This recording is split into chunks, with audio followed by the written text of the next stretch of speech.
Well, for the first time in weeks, there is breaking news on the impeachment front, as it now seems the Senate will begin its trial on President Trump on a strictly partisan basis, with no deal on witnesses and no support from Democrats. The entire debate over witnesses appeared to be upended yesterday. That when former National Security Advisor John Bolton, you remember, the man who called Trump's Ukraine scheme a drug deal, he called Rudy Giuliani also a hand grenade, his words for this White House. Well, he came out and said he would testify if subpoenaed by the Senate. And that led to a cavalcade of editorials and opinions demanding that the Senate do just that, allow witnesses at the trial. And there appeared to be ramped up pressure on Mitch McConnell to work witnesses into any rules for that Senate trial. But McConnell, he's having none of it. And today, he announced he has got the votes needed to open a Senate impeachment trial without any help or input from Democrats and without any final rules on calling witnesses. He says that decision can be made once the trial begins. And barring something unexpected, that's what's going to happen. Even senators like Mitt Romney, who many were pinning hopes on to keep Trump accountable, say they will wait to hear from Bolton. They want to hear from him, but they won't say they'll vote to hear from him until during the trial. I'd love to hear what he has to say. He has first-hand information, and assuming that articles of impeachment do reach the Senate, why, I'd like to hear what he knows. Other Republicans, like Florida's Marco Rubio, say they don't want any witnesses, and they blame House Democrats for making them feel that way. Would you vote to subpoena John Bolton? I wouldn't, because I think, in my view, our inquiry should be based on the testimony that they took. That we are acting on articles of impeachment, and I believe we should be constrained by the information that those articles were based on.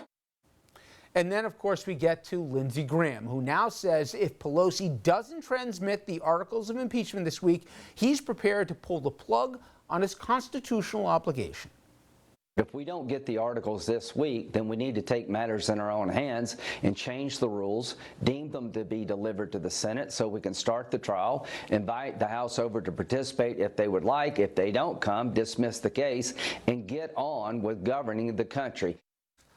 Which, in traditional Lindsey Graham style, is the exact opposite of what he said 20 years ago. That when he was seeking to hear witnesses and so much more in the prosecution of the Bill Clinton. In every trial that there has ever been in the Senate regarding impeachment, witnesses were called. So what I'm saying about witnesses is that if you take them off the table in the Senate, the next Judiciary Committee, the next independent counsel ought to do everything because they may lose the chance to present their case. That would be bad for impeachment law. That would be against precedent. When you have a witness who was there, who was engaged in it, who was in the middle of it, telling you about what they were doing and why, it's a totally different case, and it's the difference between getting the truth, the whole truth, and nothing but the truth.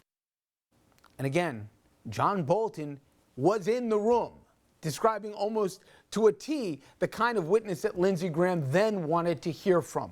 And I'll give you a little reminder here. While certainly everyone goes in their partisan quarters, there is one thing Americans can agree on overwhelmingly. 71% of Americans said in a recent poll they want the Senate to call more witnesses once the trial begins. And I should note, that poll was taken before Bolton said he would testify if subpoenaed. And for more, we turn to former New York Congresswoman Liz Holtzman. She served on the House Judiciary Committee at the height of Watergate, and she's also the author of The Case for Impeaching Trump. And I'll get to all of the political kabuki theater here, but simply put, without confusing this, John Bolton was in the room when the subject of Ukraine and aid was discussed. He knew about both motive here, and he knew what Rudy was up to. The Senate's supposed to find out if a high crime and a misdemeanor was committed by this president. Isn't it their responsibility to hear from him and others that can say whether it happened or it didn't? Of course. As Lindsey Graham said 20 years ago, the Senate and the American people should have the whole truth and nothing but the truth. And the fact of the matter is, the idea that somehow the House was negligent in not completing its task, the House did what it could do with the evidence it was able to obtain. Let's go back to Watergate. The House Judiciary Committee voted for articles of impeachment in Watergate. Only afterwards, the smoking gun tape came out. No one ever said, oh my goodness, bad House Judiciary Committee. You didn't look at the smoking gun tape. Nonsense. That tape was decisive. Richard Nixon had to resign. Now, we don't know whether one of these witnesses that Senator Schumer has requested would have smoking gun testimony. We don't know if one of the documents that Senator Schumer has requested would have smoking gun testimony or information. But just think if it did, and that was denied to the American people. That's just wrong, and it actually flies in the face of the most important precedent we have, which is the Nixon impeachment effort. After the House Judiciary Committee voted, probably the most important evidence came out, the smoking gun tape. So let's be real about it. Does the Senate want the truth, or does it want to engage in a cover-up? Does it want to respect the American people and tell them what the facts are with regard to President Trump's conduct, or does it want to engage in a cover-up? I think that it's a very simple answer: truth or cover-up. I know there was political pressures, obviously, on Speaker Pelosi to move this out of the House. But in retrospect, I've had a lot of former federal prosecutors say to me, you know what? The House should have gone ahead and subpoenaed some of the same folks, these 4 people that the Senate Democrats want to hear from now. They should have subpoenaed them when the House had a chance and make the courts decide up or out whether or not they had to talk. Do you think there's merit to that argument? Not really. We didn't do that in the Nixon impeachment process. We never went to court because Chairman Rodino, the chair of the committee, said the courts really do not have a role in the impeachment process. Also, subpoenas were issued to a number of people who refused to show up. It would have taken months. Maybe the subpoena issues wouldn't have been resolved even before the next election. The fact is that what we're trying to get at is the truth. And let's not play these technical games. They weren't played in Watergate. In Watergate, what was the focus was not when we got the evidence, but what the evidence was when we got it. And that was the important thing. To that end, and maybe I'm trying to find here a thread to actually getting there, but there's a risk Republicans are taking, not just from the optics standpoint, but Bolton's got a book coming out in 2020, and we know it's coming out before the election. The effort to not hear from people that we might hear from, whether they like it or not, before November of 2020, there's a risk Republicans are playing. I showed the poll number that nearly 3/4 of Americans want to hear from witnesses in the Senate trial. Do you think it's going to matter politically if they ram this thing through and we don't hear from witnesses? Yes, because the same thing could happen now that happened in Watergate, which is the Senate votes for a cover-up, no witnesses, no documents, and the impeachment, the president is acquitted. Then critical evidence comes out, because if the facts do come out and show the president's guilt, are the American people going to think about the Senate Republicans? And that possibility is real, and that possibility is likely.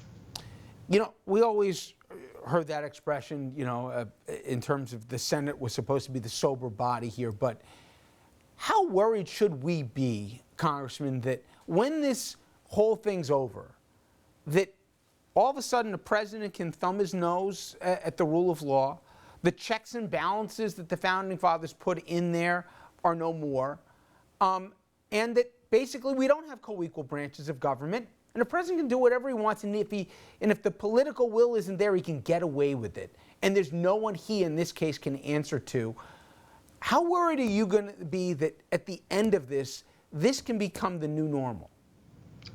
Well, I don't think it's going to become the new normal, because I think too much information is going to come out about President Trump's misbehavior here. We already have articles of impeachment voted about abuse of power, but there's much more information about that. So I think it's going to come out, whether it comes out in connection with a trial or it comes out later to the shame and embarrassment of the Republicans in the Senate.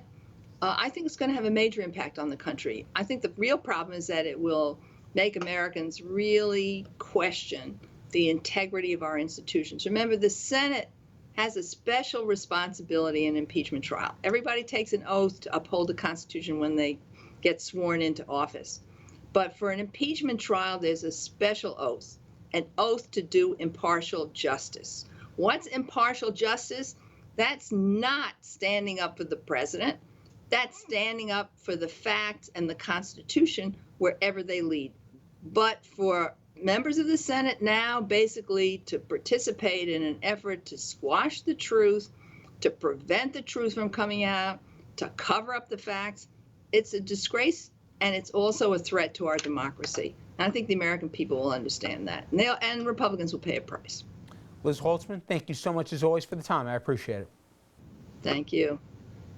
All right, when we come back, everyone, I mentioned it's an election year. We're going to focus on the 2020 elections, but not the race for the White House, but rather the fight to control the Senate. We see how important, just from our last discussion, the control of the Senate matters here. Could the Democrats unseat not only Trump, but also take the gavel from Mitch McConnell on the same night? We're going to get into that next.